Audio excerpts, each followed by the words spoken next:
राज ठाकरे आणि उद्धव ठाकरे या दोन भावांनी अनेक वर्ष हरवलेलं आपलं बंधुत्व पुन्हा जोपासण्यासाठी खरंच त्यांनी हात पुढे केला आहे का, की हा नुसता ट्रेलर दाखवला आहे आणि आता याच ट्रेलर पाठोपाठ सगळेच पक्ष सेम पिक्चर काढण्यासाठी लोकेशन आणि मुहूर्त शोधू लागले आहेत।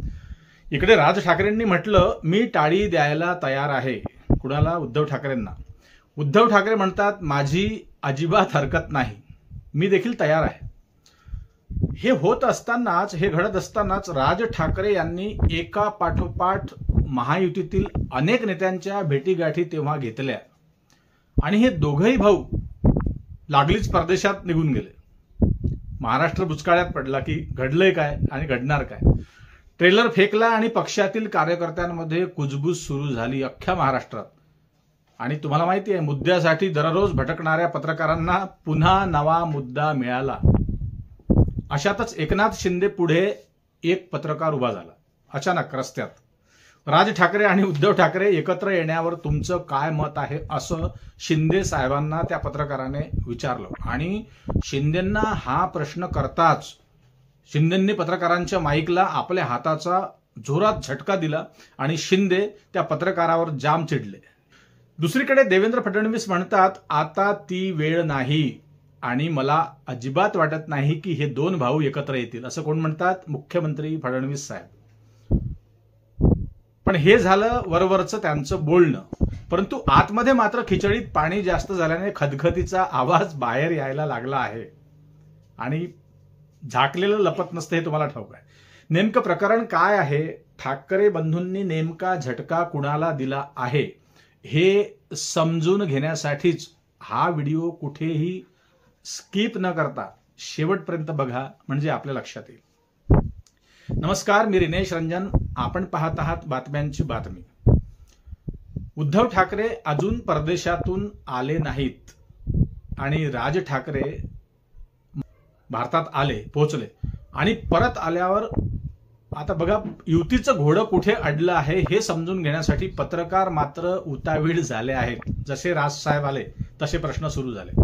या ना त्या प्रकारे चर्चा करू लागलेत सर्व पत्रकार की नेमकं या दोघांमध्ये घडतंय काय, घडणार काय।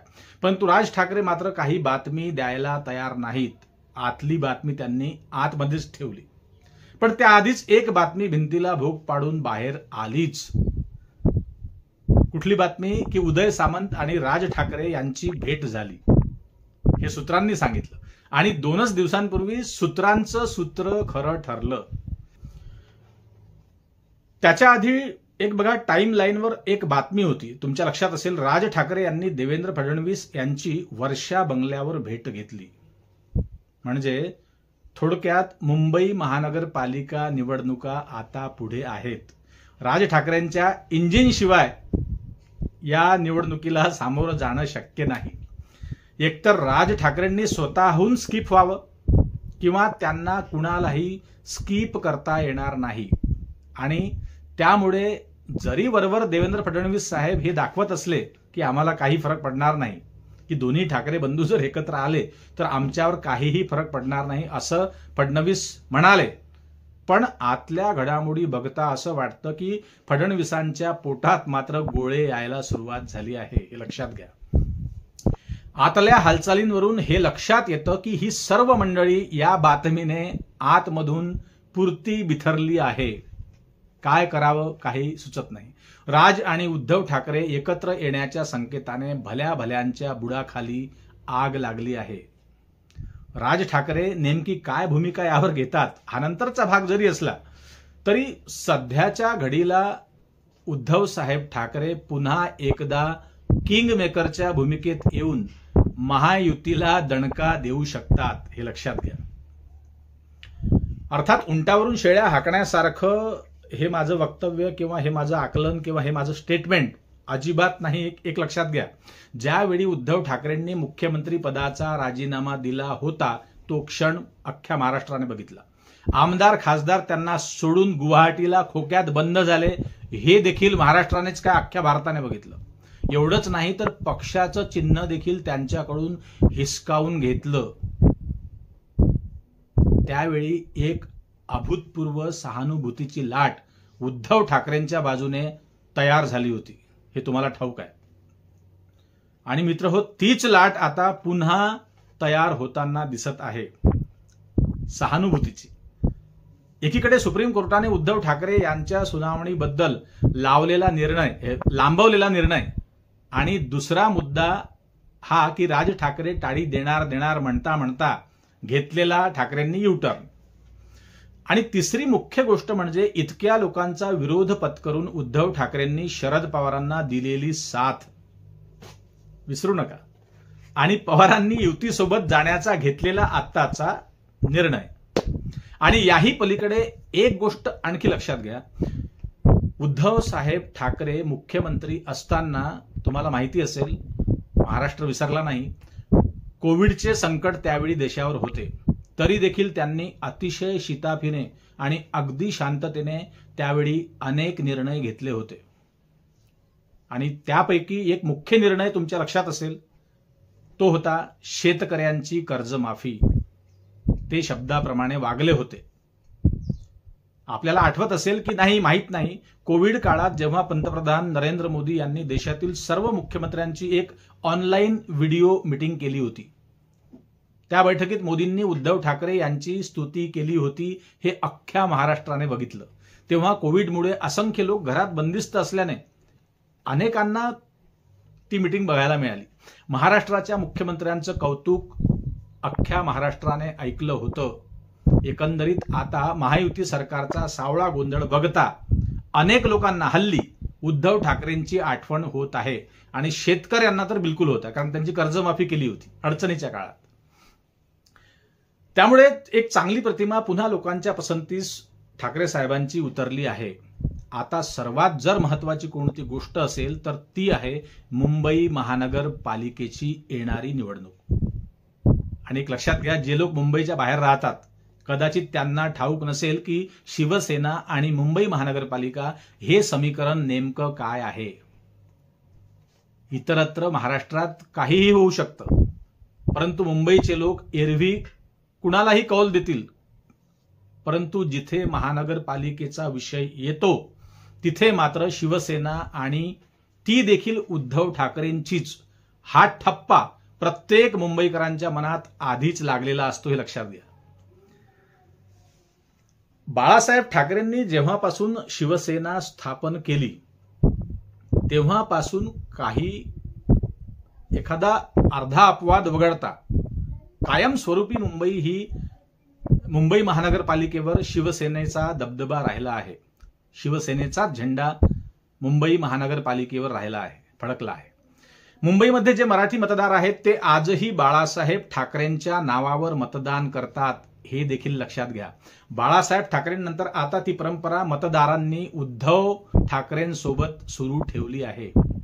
आणि आता उद्धव ठाकरेंशिवाय कुठली शिवसेना निवडायची असं मात्र मुंबईकर करतील, दुसरी कुठली शिवसेना निवडतील असं मुंबईकर करतील असं सध्याच्या घडीला अजिबात वाटत नाही. आणि विशेषतः मराठी अस्मितेशी नातं असणाऱ्या मुंबईकरांचं नातं याच उद्धव ठाकरे यांच्या बंधूंसोबत म्हणजे राजसाहेब ठाकरेंसोबत अगदी घट्ट आहे, हे देखील लक्षात घ्या.